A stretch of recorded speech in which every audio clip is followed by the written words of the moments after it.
Shalom jemaat yang dikasihi Tuhan, bersyukur kepada Tuhan sore ini kita bisa berkumpul bersama-sama untuk bersekutu dalam persekutuan tengah minggu kita.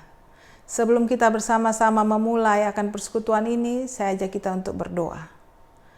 Bapa dalam surga, kami bersyukur kepada Engkau Tuhan, hari-hari dalam hidup ini ada Tuhan yang menyertai, memelihara kehidupan setiap kami. Karena itu Tuhan, pada persekutuan sore ini, kami percaya Engkau hadir di tengah-tengah setiap keluarga yang menyaksikan persekutuan ini. Kiranya segala pujian penyembahan kami itu sungguh berkenan di hati Tuhan. Di dalam nama Tuhan Yesus kami berdoa. Amin. Jemaat yang dikasihi Tuhan, di dalam kehidupan kita terkadang ada banyak persoalan pergumulan yang kita hadapi. Sehingga membuat kita terkadang lupa akan Allah yang kita sembah. Bahwa Dia adalah Allah yang Maha Kuasa dan bagi Dia tidak ada yang mustahil. Ku yakin saat Kau berfirman, ku menang saat Kau bertindak. Hidupku hanya ditentukan oleh perkataanmu.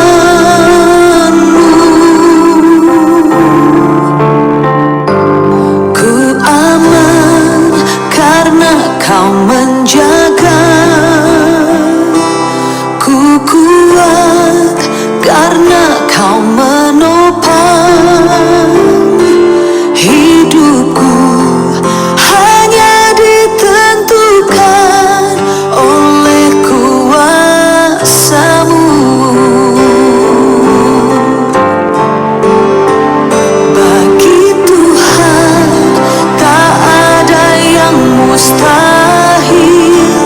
Bagi Tuhan tak ada yang tak mungkin.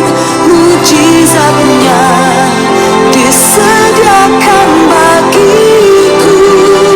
Ku diangkat dan dipulihkannya.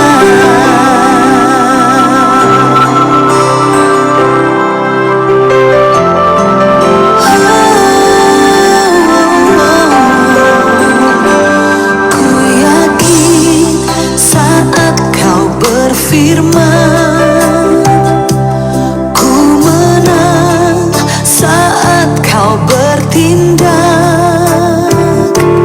Hidupku hanya ditentukan oleh perkataan-Mu. Ku aman karena Kau menjaga. Ku kuat karena Kau menopang. Hidupku hanya ditentukan oleh kuasa-Mu. Oh, bagi Tuhan tak ada yang mustahil. Bagi Tuhan tak ada yang tak mungkin. Mujizatnya disediakan bagiku. Ku diangkat dan dipulihkannya.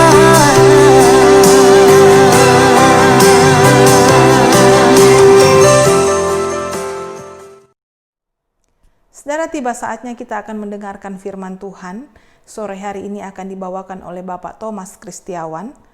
Karena itu mari kita kembali menaikkan satu pujian, menyatakan kerinduan kita bahwa satu hal yang kurindukan hanya dekat kepada Tuhan.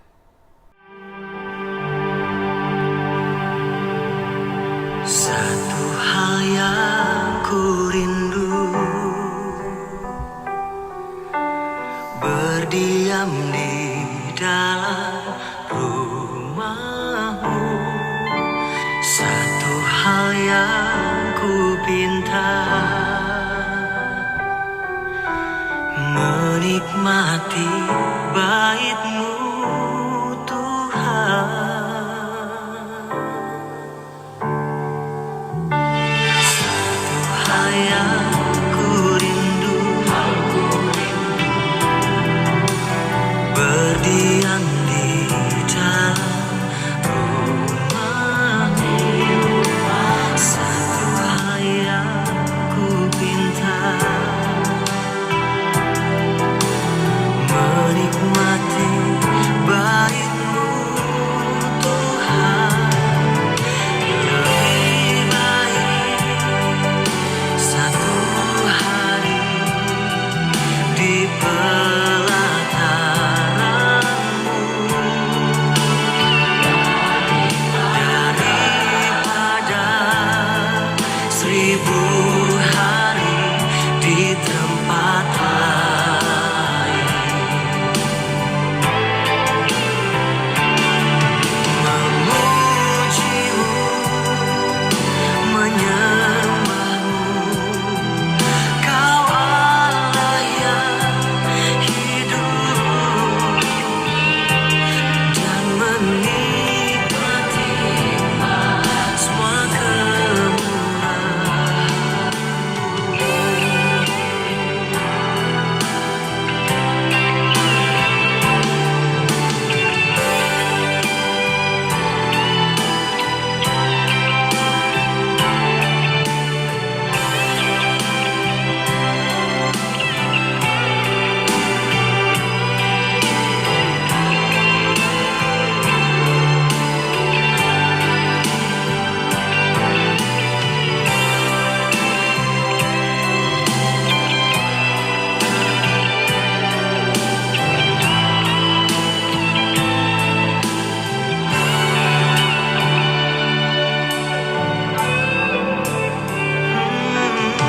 Satu hal yang ku rindu, berdiam di dalam rumah-Mu. Satu hal yang ku pinta,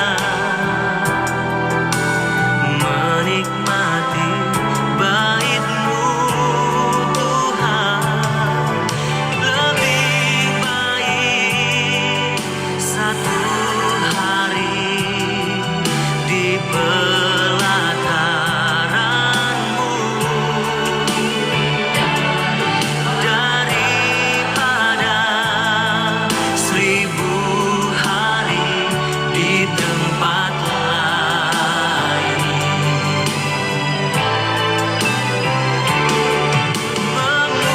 Memuji-Mu, menyembah-Mu, Kau Allah yang hidup,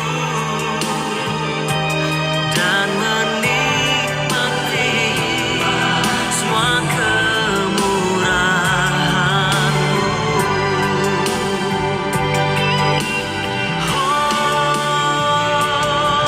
Memuji-Mu, menyembah-Mu, Kau Allah yang hidup, dan menikmati semua kemurahan-Mu.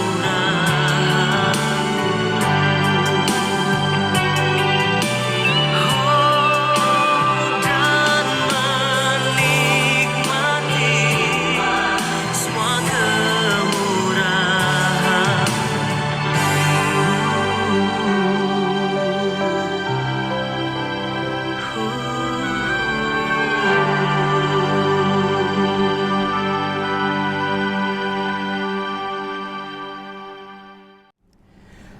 Selamat sore saudara-saudara sekalian, marilah kita bersama-sama tunduk kepala, kita masuk di dalam doa. Tuhan Allah Bapa kami yang di surga, penuhilah dan kuasailah kami dengan hikmat-Mu, sehingga kami bisa mengerti, memahami akan kehendak-Mu. Berfirmanlah ya Tuhan, kami siap untuk menerimanya. Hanya di dalam nama Tuhan kami Yesus Kristus kami memohon. Amin. Marilah kita bersama-sama mendasari perenungan kita pada sore hari ini dengan kita membuka kitab Daniel. Daniel pasal yang ke-6 ayat yang ke-20 hingga yang ke-29. Daniel 6 ayat yang ke-20 hingga yang ke-29. Yang demikian bunyinya. Pagi-pagi sekali ketika fajar menyingsing, bangunlah raja dan pergi dengan buru-buru ke gua singa. Dan ketika ia sampai dekat gua itu, berserulah ia kepada Daniel dengan suara yang sayu. Berkatalah ia kepada Daniel, "Daniel, hamba Allah yang hidup, Allahmu yang kau sembah dengan tekun, telah sanggupkah ia melepaskan engkau dari singa-singa itu?" Lalu kata Daniel kepada raja, "Ya raja, kekalah hidupmu. Allahku telah mengutus malaikatnya untuk mengatupkan mulut singa-singa itu, sehingga mereka tidak mengapa-apakan aku, karena ternyata aku tak bersalah di hadapannya. Tetapi juga terhadap tuanku, ya raja, aku tidak melakukan kejahatan." Lalu sangat sukacitalah raja dan ia memberi perintah supaya Daniel ditarik dari dalam gua itu. Maka ditariklah Daniel dari dalam gua itu dan tidak terdapat luka apapun padanya karena ia percaya kepada Allahnya. Raja memberi perintah, lalu diambillah orang-orang yang telah menuduh Daniel dan mereka dilemparkan ke dalam gua singa, baik mereka maupun anak-anak dan istri-istri mereka. Belum lagi mereka sampai ke dasar gua itu, singa-singa itu telah menerkam mereka, bahkan meremukkan tulang-tulang mereka. Kemudian Raja Darius mengirim surat kepada orang-orang dari segala bangsa, suku bangsa dan bahasa yang mendiami seluruh bumi, bunyinya, "Bertambah-tambahlah kiranya kesejahteraanmu. Bersama ini ku berikan perintah bahwa di seluruh kerajaan yang ku kuasai, orang harus takut dan gentar kepada Allahnya Daniel, sebab dialah Allah yang hidup, yang kekal untuk selama-lamanya. Pemerintahannya tidak akan binasa dan kekuasaannya tidak akan berakhir. Dia melepaskan dan menolong dan mengadakan tanda dan mujizat di langit dan di bumi. Dia yang telah melepaskan Daniel dari cengkeraman singa-singa." Dan Daniel ini mempunyai kedudukan tinggi pada zaman pemerintahan Darius dan pada zaman pemerintahan Kores, orang Persia itu. Sampai di sini pembacaan kita. Berbahagialah kita semua yang senantiasa tekun mendengarkan akan firman Tuhan. Saudara-saudara yang terkasih di dalam Kristus, sebagai tema perenungan pada hari ini sesuai di dalam warta gereja adalah emunah. Emunah adalah sebuah kata dalam bahasa Ibrani yang artinya adalah kesetiaan. Nah, saudara-saudara sekalian yang kekasih di dalam Tuhan Yesus Kristus, yang namanya kesetiaan, nah bisa dikatakan saat ini merupakan suatu hal yang sangat mahal. Padahal dalam kehidupan sehari-hari kita selalu diperhadapkan pada kata kesetiaan, baik dalam hubungan persahabatan, pertemanan, rumah tangga, berbisnis, maupun juga di dalam pelayanan. Nah, berbicara mengenai kesetiaan atau emunah, ada sebuah kisah yang sangat menyentuh. Alkisah di sebuah kota di Inggris. Ada seorang pendeta yang telah menikah selama 30 tahun lamanya dan mempunyai 3 orang anak. Suatu ketika istrinya menderita tumor otak, Sehingga pada saat-saat tertentu ia tidak dapat berpikir dengan jelas. Kadang-kadang timbul keinginan yang aneh yang menyebabkan ia lari meninggalkan rumah. Jadi sebagai seorang suami, pendeta itu harus menjaganya siang dan malam. Semakin hari, penyakitnya semakin bertambah parah. Dan sang suami harus menolong dia di dalam segala hal, mulai dari memberi makan, menyuap, memandikan, mengenakan pakaian kepadanya. Semuanya itu berlangsung selama 15 tahun. Banyak teman-temannya yang menyarankan agar sang suami mengirimkan istrinya itu ke dalam rumah perawatan bagi pasien-pasien yang tidak bisa tersembuhkan. Tetapi ia selalu menolak dan berkata, "Dia adalah istriku. Dia adalah istri saya dan ibu dari ketiga anak-anak kami. Saya akan tetap merawatnya dan tidak akan menyerahkan ke rumah perawatan." Sesaat sebelum kematiannya, istri pendeta itu berkata kepada seorang temannya yang datang menjenguknya dan katanya, "Kapan saja engkau berbicara tentang pernikahan, saya ingin agar engkau menceritakan kepada mereka bahwa suami saya tetap mengasihi saya sampai hari ini.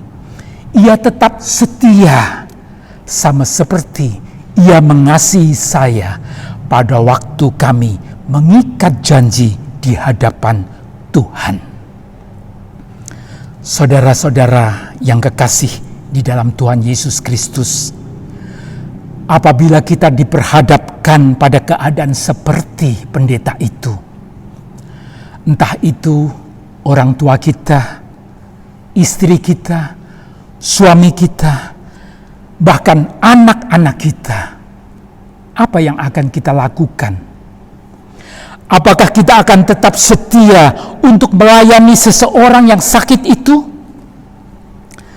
Saudara-saudara sekalian, kesetiaan, emunah, selalu mempunyai dampak bagi kehidupan kita, baik bagi orang itu sendiri maupun bagi orang yang melihatnya. Seperti pernyataan istri pendeta tadi, kesetiaan suaminya merupakan bukti kasih yang nyata bagi dirinya. Oleh karena itu, saudara-saudara, belajar dari peristiwa penyelamatan Daniel dari gua singa, kita mengetahui betapa pentingnya yang namanya kesetiaan itu sebagai orang Kristen kepada Allah. Di dalam kita menghadapi berbagai macam kesulitan hidup. Nah, yang menjadi pertanyaan bagi kita adalah, dampak apakah yang kita peroleh dari kesetiaan orang Kristen kepada Allah di dalam menjalani kehidupan ini? Ada dua dampak yang dapat ditunjukkan apabila orang Kristen mempunyai kesetiaan kepada Allah di dalam menjalani kehidupan. Yang pertama, dengan tetap setia, maka penyertaan Allah akan dinyatakan. Saudara-saudara sekalian, Daniel adalah seorang tawanan perang yang ditangkap oleh Nebukadnezar Raja Babel pada waktu Yerusalem jatuh pada tahun 605 sebelum Masehi. Bersama-sama dengan orang Yahudi, Daniel diangkut ke Babel, dididik dan dipekerjakan pada pemerintah, sampai kemudian Daniel menjadi seorang pejabat yang sangat dihormati di dalam pemerintahan. Reputasi dan karirnya mencapai puncak pada waktu ia ditetapkan sebagai salah satu dari pejabat tinggi yang menduduki jabatan kedua setelah raja dalam kerajaan Media Persia yang sedang berkembang itu. Semua itu dikarenakan perlindungan Tuhan dan ketaatan, kesetiaan Daniel kepada Allah. Pada awal perikop bacaan kita, dikisahkan tentang kebencian rekan-rekan sekerja Daniel yang cemburu kepada Daniel karena keberhasilannya. Mereka itu marah karena kesuksesan, serta Daniel juga karena mempunyai reputasi yang sangat baik. Sehingga mereka ingin mencelakakan Daniel, tetapi tidak mendapati kesalahan di dalam kelakuan ataupun di dalam pekerjaannya. Oleh karena itulah mereka mendorong Raja Darius supaya ia mengeluarkan surat perintah, surat keputusan yang tidak mungkin bisa ditaati Daniel sebagai orang Yahudi yang setia. Mereka meminta kepada Raja Darius mengeluarkan larangan menyampaikan permohonan kepada siapapun dan apapun selama 30 hari, kecuali hanya kepada raja.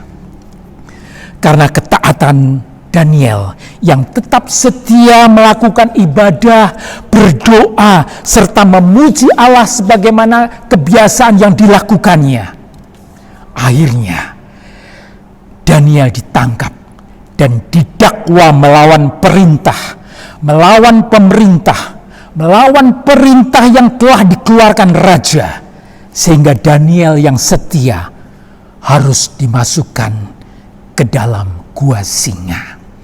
Raja Darius merasa terjebak, merasa dijebak oleh pembantunya sehingga ia menyesal, dan akibatnya ia berpuasa dan tidak bisa tidur. Alkitab mengisahkan bahwa pagi-pagi sekali Raja Darius bangun dan pergi ke gua singa. Setelah sampai di dekat gua singa, Raja berseru memanggil Daniel dengan suaranya yang sayu. Sewaktu memanggil, terdapat kebimbangan di dalam diri Darius akan keselamatan Daniel. Tetapi apa yang terjadi? Karena kesetiaan Daniel, maka Allah menyertai Daniel dan mengirimkan malaikat untuk menutup mulut singa-singa itu. Dan Raja Darius dengan nyata melihat, menyaksikan perlindungan Tuhan terhadap Daniel. Pernyataan Raja Darius kepada Daniel seperti yang tertulis di dalam ayat 21. Hamba Allah yang hidup. Di sini menegaskan bahwa Darius mengetahui bahwa Daniel adalah seorang yang setia kepada Allahnya yang hidup, dan Daniel selalu mentaatinya. Saudara-saudara yang kekasih di dalam Tuhan Yesus Kristus, sebagaimana Daniel, kesetiaan orang Kristen akan selalu diuji. Tuhan tidak menjanjikan bahwa kalau kita setia, kita akan hidup tanpa merasakan kesusahan. Tetapi Tuhan memberikan janji pernyataannya, kalau kita tetap setia di dalam kita menghadapi berbagai kesulitan, penyertaan Tuhan bukan berarti hidup tanpa masalah. Namun penyertaan Tuhan berarti Dia itu selalu bersama dengan kita di dalam segala keadaan, di dalam segala situasi, di dalam segala kondisi. Orang yang memahami penyertaan Tuhan adalah orang yang mampu berkata seperti Daniel. Jika Allah kami yang kami puja sanggup melepaskan kami, maka Ia akan melepaskan kami dari perapian yang menyala-nyala itu dan dari dalam tangan-Mu, ya Raja. Tetapi seandainya tidak, hendaklah Tuanku mengetahui, ya Raja, bahwa kami tidak akan memuja dewa Tuanku dan tidak akan menyembah patung emas yang Tuanku dirikan. Saudara-saudara sekalian, betapa indahnya penyertaan Tuhan itu. Bersama dengan Tuhan, kita dapat merasakan jaminan yang nyata. Seperti kisah yang telah Tuhan berikan di dalam sejarah manusia melalui Daniel yang diselamatkan. Kita melihat bahwa penyertaan Tuhan membawa Daniel dalam kedamaian dan ketenangan, baik dalam suasana yang menyenangkan maupun yang tidak menyenangkan. Nah, saudara-saudara sekalian, bagaimanakah dengan sikap kita dalam menjalani kehidupan ini?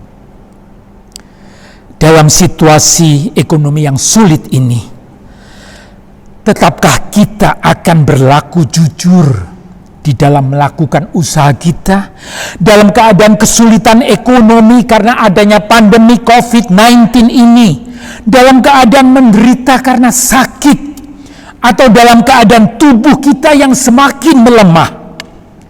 Apakah kita tetap setia untuk menjalankan perintah Allah dan menjauhi apa yang tidak diperkenan oleh Allah? Mungkin dalam keadaan yang sulit seperti sekarang ini, kita mulai meragukan penyertaan Allah dan kita berusaha mencari jalan pintas yang tidak sesuai dengan iman kita. Namun saudara-saudara sekalian, seperti yang Daniel tunjukkan kepada kita, malah kita tidak melupakan janji Allah yang akan selalu menyertai kita. Itulah yang pertama. Dengan tetap setia, maka penyertaan Allah akan dinyatakan. Yang kedua, dengan tetap setia, maka nama Allah akan ditinggikan. Saudara-saudara sekalian, setelah Daniel dikeluarkan dari gua singa, Raja Darius segera menghukum orang-orang yang telah mencelakai Daniel dengan memasukkan ke dalam gua singa, yang seketika itu juga menjadi mangsa keganasan singa-singa tersebut. Nah, hal ini menunjukkan bahwa hanya karena di dalam kuasa Tuhan, kehendak dan penyertaan Allah, sehingga Daniel tidak diapa-apakan oleh singa itu. Seperti yang dilakukan oleh Raja Nebukadnezar dalam kitab Daniel 6 ayat 26 sampai 27. Raja Darius pun melakukan pemberitahuan secara umum yang memberikan pujian kepada Allah orang Yahudi. Dia memerintahkan semua rakyat yang ada untuk hormat dan taat kepada Allah, dan kepada mereka dilarang untuk mengucapkan penghinaan terhadap Allah Israel. Mereka harus menghormati, bahkan harus hanya takut dan hormat kepada Allahnya Daniel. Darius menekankan bahwa Dia adalah Allah yang hidup, Allah yang bersifat kekal, dan Allah yang menyelamatkan. Saudara-saudara sekalian, dengan kesetiaan, maka penyertaan Allah dinyatakan. Dan Allah telah menunjukkan siapa dirinya sebenarnya. Saudara-saudara sekalian, memuliakan Allah itu adalah merupakan kebahagiaan yang utama bagi orang Kristen, baik dalam situasi atau keadaan yang suka maupun duka, baik dalam keadaan senang maupun susah. Bila kita tetap setia kepada Allah, maka dengan penyertaan Allah, nama Allah akan ditinggikan, nama Allah akan dimuliakan. Saudara-saudara sekalian, Tuhan kita Yesus Kristus juga telah memberikan teladan kepada kita bagaimana seharusnya kita menjadi setia. Tuhan Yesus yang tersalib merupakan wujud kesetiaan yang membawa kemuliaan Allah. Saat berada di Taman Getsemani, terjadi pergumulan yang menentukan masa depan manusia. Kesetiaan dan ketaatan Tuhan Yesus dituntut. Tuhan Yesus bukan tidak dapat menghindari cawan itu, tetapi karena ketaatannya kepada Bapa, maka Dia mau menerimanya, mau menjalaninya. Dalam pergumulannya dengan mengeluarkan peluh yang bercampur dengan darah, akhirnya Ia mengatakan, bukan kehendakku yang jadi, tetapi kehendak-Mu lah. Apakah setelah pernyataan ini semuanya berakhir? Tidak. Yesus harus ditangkap, disangkal, dan dijauhi oleh murid-muridnya, diejek, diolok-olok, dihina, dan bahkan disalibkan. tetapi Yesus tetap setia di dalam kesengsaraannya, di dalam kesendiriannya, di dalam perjuangannya. Dia menurut dan melakukan kehendak Bapa. Seperti yang ditulis Nabi Yesaya mengenai nubuat kesengsaraannya. Di Yesaya 53 ayat 7. Dia dianiaya tetapi dia membiarkan dirinya ditindas dan tidak membuka mulutnya, seperti anak domba yang dibawa ke pembantaian, seperti induk domba yang keluh di hadapan orang-orang yang menggunting bulunya.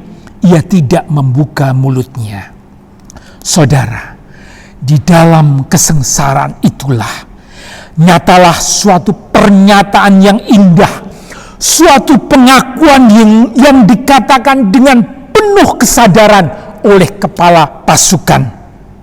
Sungguh orang ini adalah anak Allah. Sehingga dengan demikian nama Allah ditinggikan.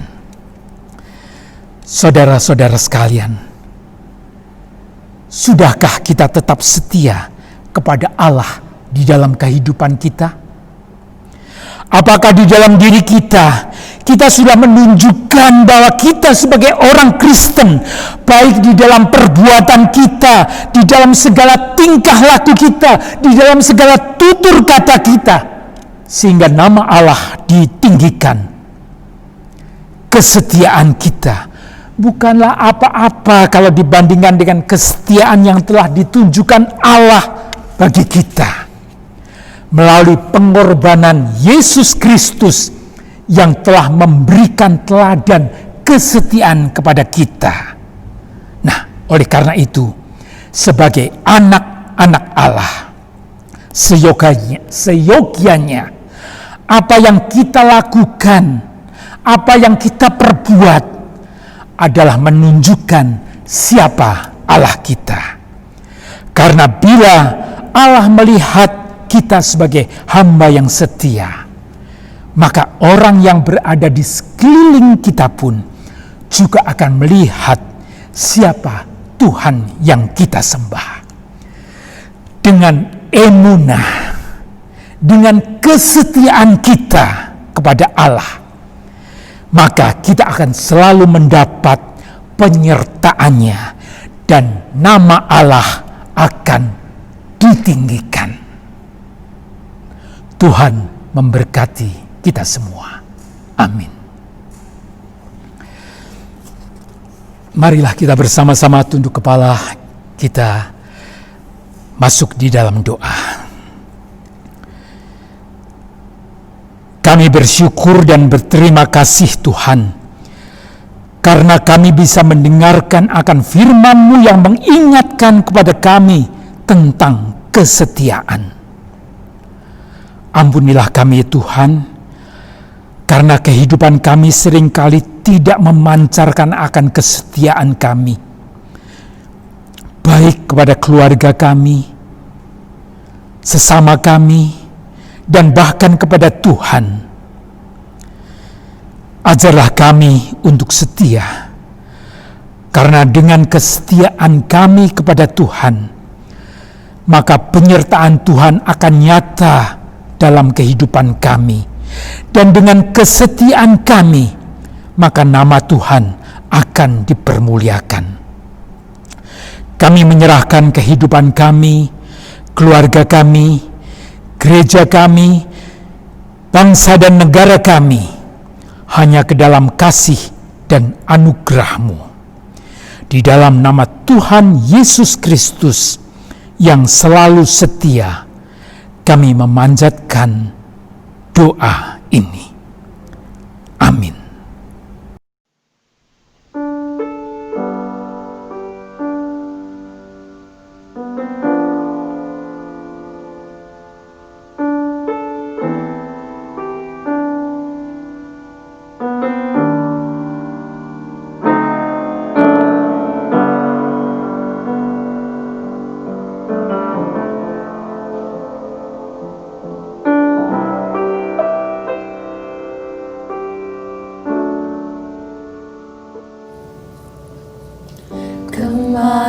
Kemanakah kami mencari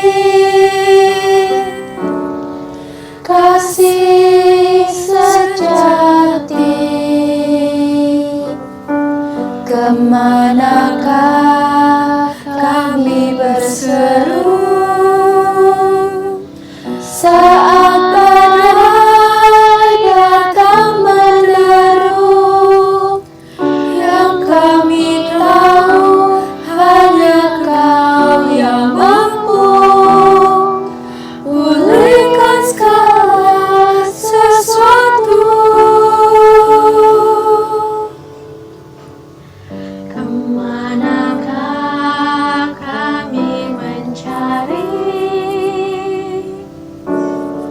kasih sejati? Kemanakah kami berseru saat badai datang menderu? Yang kami tahu hanya Kau yang mampu pulihkan segala sesuatu. Kami perlukan keajaiban-Mu, kami butuhkan sentuhan tangan-Mu. Kami tak dapat jalan sendiri, kami perlu Kau Tuhan.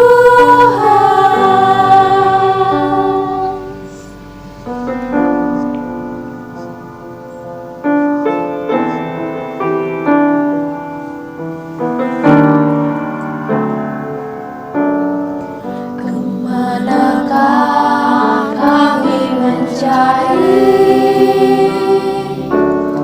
kasih sejati? Kemanakah kami berseru saat badai datang meneru? Yang kami tahu hanya Kau yang mampu pulihkan segala sesuatu.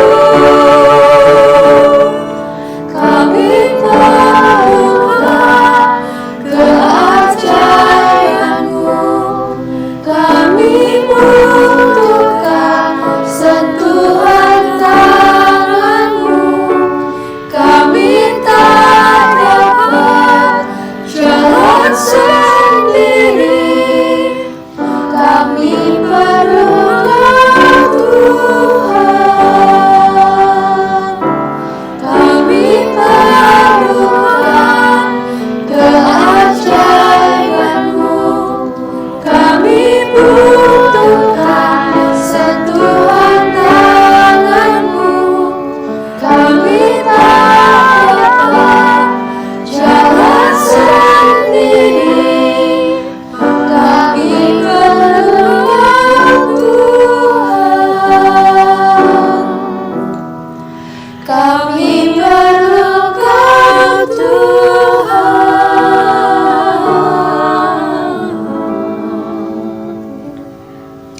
Kami perlu